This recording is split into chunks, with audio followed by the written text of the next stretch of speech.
আতঙ্ক ছড়ানো বিষধর সাপ রাসেলস ভাইপার নিয়ে শোরগোল পড়ে গেছে পুরো দেশে। নানা দিক থেকে আসছে দেশে রাসেল ভাইপারের যা উৎপাত হয়েছে রে। মাসাল ঘাটে বসাও আছে রিক্স এখন। মাঠে ঘাটে মানুষ কি করে যাবে এই অনেকটা গ্রাম গোলক ধাঁধায় অঞ্চলে? পড়ে গেছে সাধারণ মানুষ। বিশাল সবারই একটা একই বিপজ্জনক প্রশ্ন, ব্যাপার সাপটি গিয়েছে। এত দ্রুত ছড়াচ্ছে এই দেশ কিভাবে? থেকে মহামারী যেতে মনে হয় 1 বছর সময় নিল না। আবার মনে হয় নতুন মহামারী চলে এলো, এমন ছাপ এসেছে। এভাবে রাসেল ভাইপার ছড়িয়েছে, ওর নাকি আবার অ্যান্টিভেনামও নেই। কামড়ানোর পরে যদি শুনছি 25 দিন পরে বলে আবার মানুষ মারা যাবে। কি হবে এখন? তো চাষিরা এখন কি করবে? তাই তো ভাবছি। ছড়িয়ে পড়েছে পরে বিলুপ্তপ্রায় সাপ। আসেন। একটু শুনে যান, আপনার হাতে একটু কথা আছে। শোনো হে, মাঠ থেকে আসলাম, কাজ করেছি, এখন আমাদের গোসল করা হয়নি, খাওয়া দাওয়া নেই, কি বলবা বলো? দাদা বসো বসো, 2 মিনিটও বসো। আচ্ছা সংবাদ আছে, বসো বসো তুমি বসো। সংবাদ দিবা? বসেন বসেন। বসেন বসেন। না, বস রে, কাছে ভাই বস। বলা ভাই কি বলে একটু শুনে নি। তা কি বলবা বলো বাবা? তো চাচা, এই সংবাদ পালাম আপনি তো সারাদিন মাঠেই থাকেন। আমাদের দেশে তো মনে করো যে এক প্রকারের সাপ এসেছে, রাসেল ভাইপার। হ্যাঁ, সব মনে করো যে বিশাল বিষাক্ত সাপ আমাদের দেশে পুল ছড়িয়ে গিয়েছে। আর মাঠে ঘাটে একটু ভালো করে থাকতে হবে তোমাদের। মাঠে ঘাটে মনে করো ছড়িয়ে গিয়েছে আমাদের এলাকায় সব। মানে ওই সবে কামড়ে দিলে মনে করো তুমি শেষ। তুমি আমাকে কি চেনো বাপু? আমি সে জহের নাম তো তুমি তো শুনেছ। পাগল ছেলে, 1971 সালে যুদ্ধ আমি করেছি, কাঁচা ভেন্ডি আমি নামিছি মাঠে, যুদ্ধ চলে গেল। আরে বন্যায় সব ভেসে চলে যাচ্ছে। আরে মানুষের কি হাহাকার! ওই বন্যা থেকে আমি জহের উঠে আইছি। তুমি আমাকে শিখাচ্ছ করোনার মধ্যে, আর বাপু কপি লাগিয়ে আমি একটা সাইজ করে ফেলেছি, তুমি আমাকে দেখাচ্ছ? হ্যাঁ, আমি জহের কাউকে দেখে ভয় পাইনি। ওই সাপের কথা বুঝছো তো, সাপ আমি চালিয়ে খেয়ে ফেলাম। হ্যাঁ চাচা, তুমি তা কইরস ঠিকই, কিন্তু এ সাপ এখন এই বিশাল মারাত্মক সাপ কিন্তু চাচা, দেখি শুনি। ও হে, জহেরের বিষের সামনে সব বিষের বিষক্ষয় হয়ে যায়। তুমি জহেরকে শিখাচ্ছ? আই খাইবি সব, যা যা বাড়ি যাই পড়গা।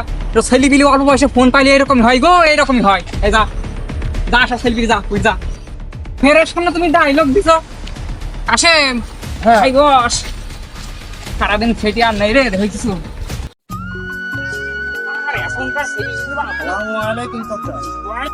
তো চাচা, আপনাদের জন্য তো একটা সংবাদ আছে। কি সংবাদ গো? এই যে আমাদের দেশে এখন যে মহামারী চলছে, রাসেল ভাইপারের যে আনাগোনা আমাদের এলাকার চারিদিকে, ক্ষেত খামারে, আগাছার ভিতরে সব জায়গাতে ছড়িয়ে ছিটিয়ে। তো এই বিষয়ে তো আমাদের অনেক সতর্ক হওয়া উচিত, যেহেতু আপনারা সবসময় দেখি যে ক্ষেতে খামারে কাজ করেন। আবার আপনার বাড়ির পাশে সেদিন দেখলাম যে পরিমাণে আগাছা জমেছে, ওটার ভিতরেও তো ওই রাসেল ভাইপার নামক সাপটি তো থাকতে পারে। আসে হ্যাঁ মাস্টার মশাইয়ের কথা কি কানে ঢুকছিল? হ্যাঁ, ঢুকলো তো। শোনো হে মাস্টার, বলেন চাচা। আমি জহের এই এলাকার, এই পুরা মহল্লার একজন নামি দামি মানুষ। বুঝো না যে তোমার থেকে আমার অভিজ্ঞতা কম, তোমার থেকে আমার অভিজ্ঞতা শতগুণ বেশি। চাচা, আপনি একটা প্রবীণ মানুষ সে আমি জানি, কিন্তু এই বিষয়ে তো আমাদের অনেক সচেতন হওয়া উচিত। যেহেতু এই সাপে যদি কামড়ায় আপনার, এটা নির্ঘাত মৃত্যু। এটার থেকে বাঁচতে হলে তো আমাদের অনেক সতর্ক থাকতে হবে। তো এই জন্য আপনাদেরকে সতর্ক করা, আমার পাড়া মহল্লা, আমার যারা শিক্ষার্থী আছে তাদেরকেও আমি করব। যেহেতু আপনার যে নাচ ছেলে আছে স্টাডি করে, তো আমার একটা কর্তব্য নেই আপনাদেরকে সচেতন করা। তো এই জন্য বলছিলাম, কিন্তু এখন তো আপনারা তো অন্যভাবে নিচ্ছেন। শোনো হে মাস্টার, আমি এই যে এই পাড়ার একটা অতি প্রবীণ একটা মানুষ। তোমরা তো নবীন, তোমরা তো সেদিনকে হইলে তোমাকে খোলা কন্যা ঘুরে বেড়ানো। আর যে তোমরা ভুলছো, এই যে প্রকৃতি, আরে সুন্দর প্রকৃতি, চারিদিকে এরকম ঝড় জঙ্গল, এই দেখো চারিদিকে দেখো কি সবুজ পরিবেশ, আর জানটা যেন জুড়ে যায় প্রকৃতির সাথে অ্যাটাচ। শোনো, আমরা চাষি মানুষ, ক্ষেত খামারে আমাদের আলাদা একটা ধর্ম। ক্ষেত খামারের সাথে আমাদের অতি তীব্র একটা সম্পর্ক। বুঝতে পারতেছো না? আমি একজন সম্মানীয় ব্যক্তি, তোমাকে আমি সম্মান করি, যেহেতু আমি তোমার বড় তাও তোমাকে সম্মান করি। আমরা সব চাষাগুষু মানুষ, আমরা বাবু চাষ না করলে দেশ তো চলবে না। সাপের ভয় আর আমাদের দেখাও না মাস্টার। তুমি যেদিকে যাচ্ছ সেদিকে যাও, তোমার পথে তুমি যাও, আমার পথে আমি যাই। পাগলের সাপ দেখে রাখো, সাপ কি করবে? জহের কে কেউ কিছু করতে পারবে না, কি বলো? চলো হে বাপু, মাস্টার অ্যাডভাইস দাও কা তোমার ছাত্রদের, আমাদের শেখায়। দেখো আজকালকার যুগে ভালো মানুষের কোনো সম্মানই নেই। একটা ভালো সাবধানতার কথা বললাম, কেউ কানেই নিল না। যাহাই হোক, তার মতো সে দেখবে, আমার মতো আমি সাবধান থাকবো।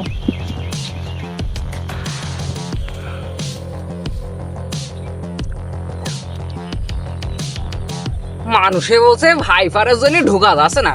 ও হে ভাই, জহেদের সামনে এসো, জহেদ একলাই মাঠ কাঁপি চলে যাবে। জহেদ কারোর ভয় করে না, মানে সর্বনাশ, আর আমার ভয় দেখাবে।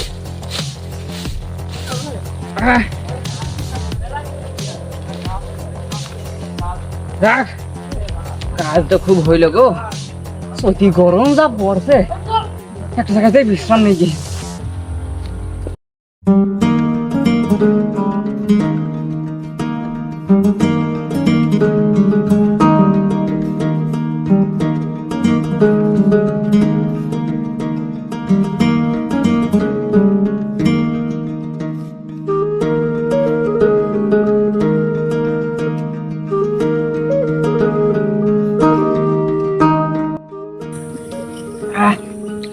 আল্লাহ, পানিটা তো খুব খালাম গো, একটা জায়গায় বিশ্রাম নিতে হবে, জহেদ আর পেরিয়ে উঠবে না।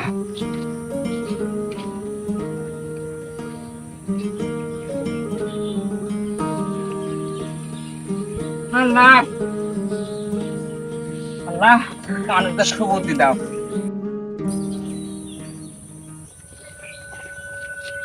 কাশিম না ও? হ্যাঁ হ্যাঁ, কাশিমই তো। আমার জহেদের সব তো ভুল হবে না। কাশিম কি কথা?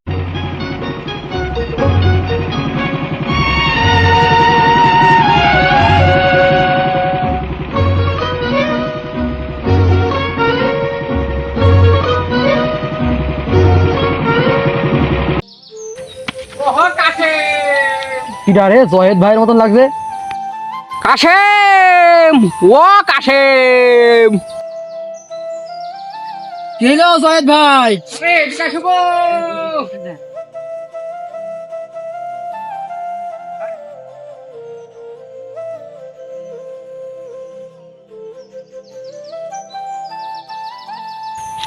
কাশেম, তুমি একটু নেমে আসো, নেমে আসো, কথা আছে তোমার। আবার লাভ দিয়ে হবে?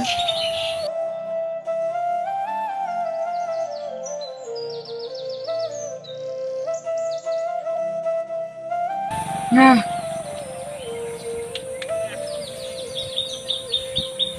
কাশেম, হ্যাঁ এবার ভাই বলো। তুমি এই সৈতি গরমে যাইছিলে এটা কোথায়? এ রাসেল ভাই বা সাপ নিয়ে যে আতঙ্ক ছড়িয়েছে এইসব অঞ্চলে, তে মন করা আছে যে মানুষের মুখে, টেলিভিশনে, মোবাইলে, খবরে সব ছড়িয়ে গিয়েছে যে রাসেল ভাইবারের নামে। আমার বাড়ি মন করো 3টি ছাগল আছে, 5টা গরু আছে, হ্যাঁ আমার মনে সিঁড়ির গাদা।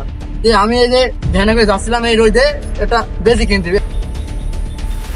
কি কথাটা বুঝলে কি ও কাশেম? আমি তো জানতাম তুমি আমার একমাত্র পাশের লোক, দুনিয়া একদিকে চলে গেলি। কাশেম, কাশেম, এই কাশেম জহেদের পাশ থেকে নড়বে না। তুমি তো আমার পেছন থেকে ছুরি মেরে দিলে গো। হ্যাঁ, কিসের রাসেল ভাই আর কিসের কি? গরু তোমার গরুর জায়গায় রেখে দাও, গরুর জায়গায় রাইখে দাও। রাসেল ভাই আর কিছু করতে পারবে না, যাওয়ারই দরকার নেই। তুমি শুধু কাশেম, তুমি জহেদের পাশে থেকো, বুঝেছো? জহেদের পাশে।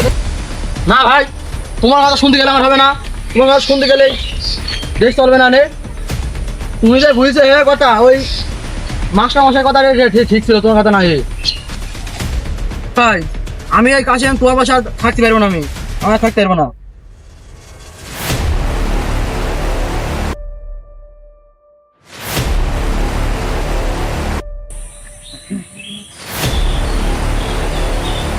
কাজটা তুমি ভালো করলে না কাশেম, কাজটা তুমি ভালো করলে না। মুক্তিযোদ্ধার কথা তুমি অগ্রেসর করলে। এই পাগলের কথা শুনি আমি মরবো নাকি? আমার মতন আমি চলে গেছি। ও হে কাশেম, শুনি না রে, তোর ওই পুরা মুখ জানে আমার সামনে দেখাসনি। জহেদকে অপমান করা, পুরা মুখ আর দেখাবিনি।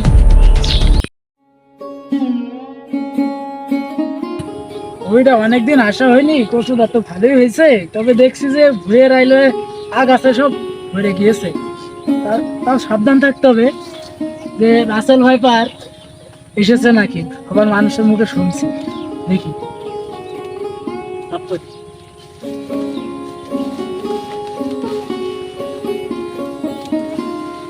করে ওই একদম জঙ্গল বেঁধে গেছে।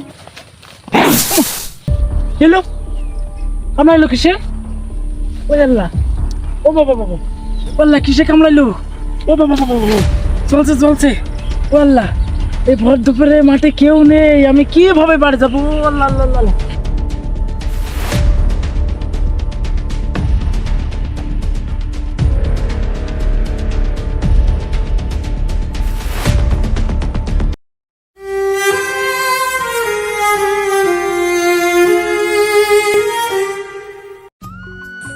বন্ধু কদিন তো লুকাছুরি খেলা চল লুকাছুরি খেলি খেলি তো বাটে বাটে না খেলি বড় আগে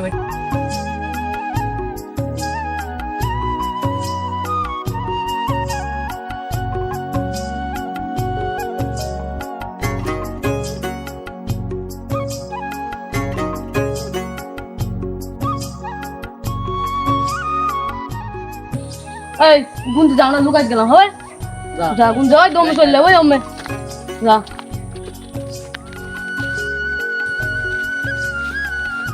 এক দুই তিন চার পাঁচ আসবো এক দুই তিন চার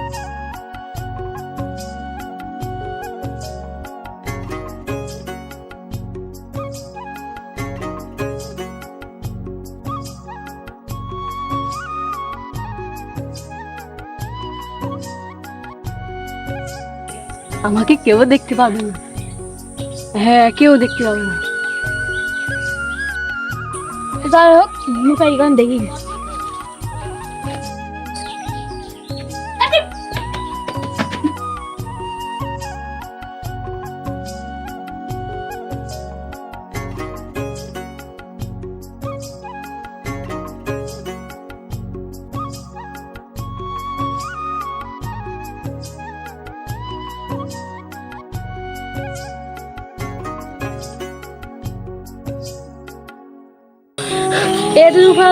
সেই খেলা কো শালা যতই কথা আমাকে পাওয়া না শালা আমি তো ভালো জায়গায় লুকিস শালা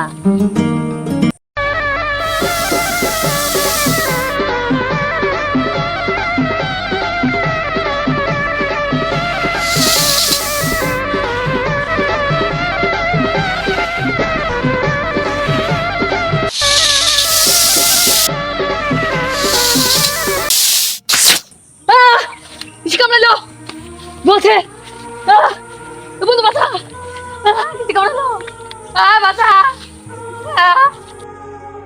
বন্ধু বাঁচা কিছু কামড়ে দিছে বন্ধু বাঁচা কোথায় গেলি বাঁচা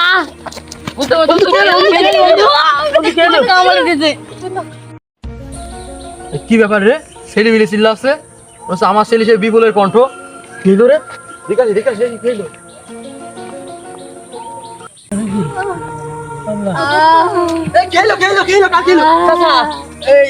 তোমার ছেলে মানে সাপে কামড়ে দিয়েছে। আল্লাহ খেলো হে আল্লাহ এ তো সাপে কামড়েছে এই কবিরাজ বাড়ি নিয়ে যেতে হবে কবিরাজ বাড়ি কি ব্যাপার? ওটা তো কাশেম চাচার গলা মনে আসছে, আবার দেখছি কোলে দেখছি বিপুলেরই তো মনে আসছে। কি হলো যাই দিন দেখি দিনি। ও কাশেম চাচা, কি হয়েছে কি হয়েছে? বিপুলে কি হলো? উনি যাচ্ছেন সাপে কামড়ে দিয়েছে। আরে কি শুবে এখন কোথায় নিয়ে যাচ্ছ তোমরা? কবিরাজ বাড়ি নিয়ে যাচ্ছি। কবিরাজ বাড়ি। আপনারা কি এখনো সেই আদিকালকার মতো বোকা আছেন? এখন সাপে কামড়িয়েছে এই যে দেখা যাচ্ছে যে 20 দাঁত, এ তো দেখা যাচ্ছে কোনো বিষধর সাপে কামড়িয়েছে। আপনি কি জানেন কবিরাজ নিয়ে যাবেন? কবিরাজ বাড়ি কোনো গ্যারান্টি আছে? চাচা আপনি তো অবশ্যই অবগত আছেন যে গতকাল বিকেলে ওই যে মানিক চাচার যে ছেলেটা কচু খেতে গেছিল আপনার কচু দেখার জন্য, তো সেখানে যে আগাছা হয়েছিল আগাছাগুলো পরিষ্কার করতে গিয়ে তার রাসেল ভাইপারে কামড়াইছে। তো পর সে ভর দুপুরবেলা গেছিলো যখন মাঠে কোনো লোকজন নাই, তাকে হাসপাতাল নেওয়া হয় নাই। পরবর্তী 3 ঘন্টাতে তার মৃতদেহটা মাঠের ভেতরে ঘাসের ভিতরে লুকিয়েছিল, সেটা পাওয়া যায়। আর আপনারা তো মাটি দিয়ে আসছেন, আর আপনারা এখন এত বড় একটা গার্জেন হয়ে এখনো আদিকালের কোন কবিরাজ তাদেরকে বিশ্বাস করেন? আপনি কোনো কাজ করতে হবে না, আপনি আমাদের যে সদর হাসপাতাল আছে সদর হাসপাতালে নিয়ে যান, ওখানকার অ্যান্টিভেনাম দিলেই ইনশাল্লাহ একদম পরিপূর্ণ সুস্থ হবে বিপুল। তাড়াতাড়ি যান, তাড়াতাড়ি যাও, তাড়াতাড়ি যাও।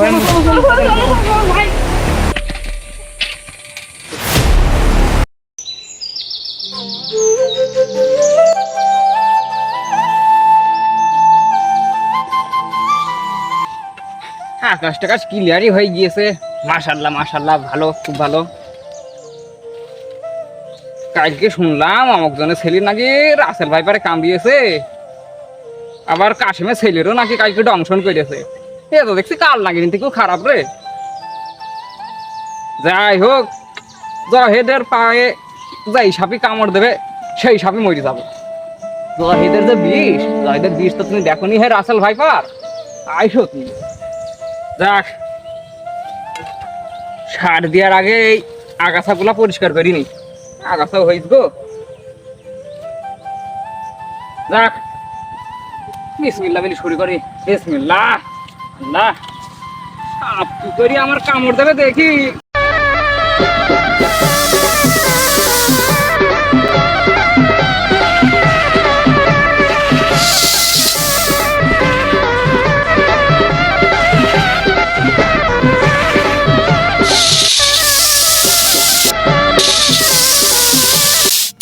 আল্লাহ ধারলো কিছু রে?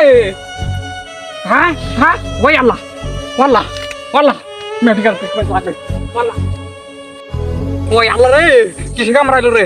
এই রাগের বার তো সুইচু কামড়িলাম, কাউকে বুঝতে পারিনি তো। তো হেদের মান সমান নষ্ট হয়ে যাবে, বুঝলি সাথে কামড়িয়েছে। ওরে কে আছিস রে? বাসা রে, জহেদ গেল। তোকে কোন যাচ্ছ? যাচ্ছি তো মাঠে, পানি পানি হইলো, ভুইবান যাই একটু। চলো যাই, আমরাও যাই। তোমরা যাবা? চলো একসাথে যাই আসো। ওরে কে কম না আছি রে, খাইলা রাসেলে। আরে বাসা, এ কি ব্যাপার? হে জহেদ ভাইয়ের কণ্ঠ মতো লাগছে, জহেদ ভাই কি আইলো? দেখে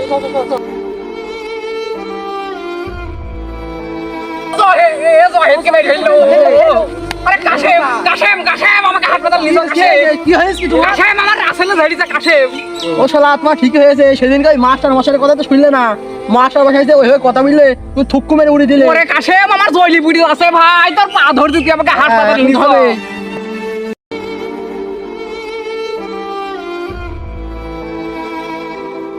সো সুপ্রিয় দর্শক মণ্ডলী, আপনারা দেখতে পারলেন আমাদের সমাজের কিছু মানুষ থাকে যারা নিজেদেরকে বড় মনে করে, কোনো ভয়াবহকে মূল্যায়ন করে না।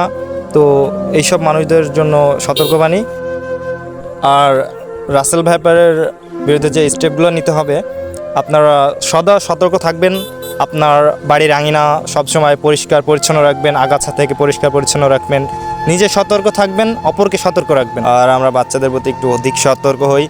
আর আমরা গ্রাম অঞ্চলের মানুষ একটা ভুল সচরাচর করে থাকি, সেটা হলো আমাদের একটা কিছু সাপ বিচ্ছু যেটাই কামড়াক আমরা আগে যাই কবিরাজের কাছে। সো আমরা এখানে কবিরাজি কোনো তৎপরতা নিব না, আমরা সরাসরি মেডিকেল চিকিৎসায় বিশ্বাসী হব। এই ক্ষেত্রে আমরা বেশি উপকার পাবো। আর ভিডিওটি যদি ভালো লেগে থাকে অবশ্যই ভিডিওটিতে একটি লাইক করে চ্যানেলটি সাবস্ক্রাইব করে আমাদের পাশে থাকবেন। আজকের মতো ভিডিওটি এই পর্যন্তই, দেখা হবে আবার নতুন কোনো এক ভিডিওতে। ততক্ষণ পর্যন্ত ভালো থাকবেন, সতর্ক থাকবেন। ধন্যবাদ।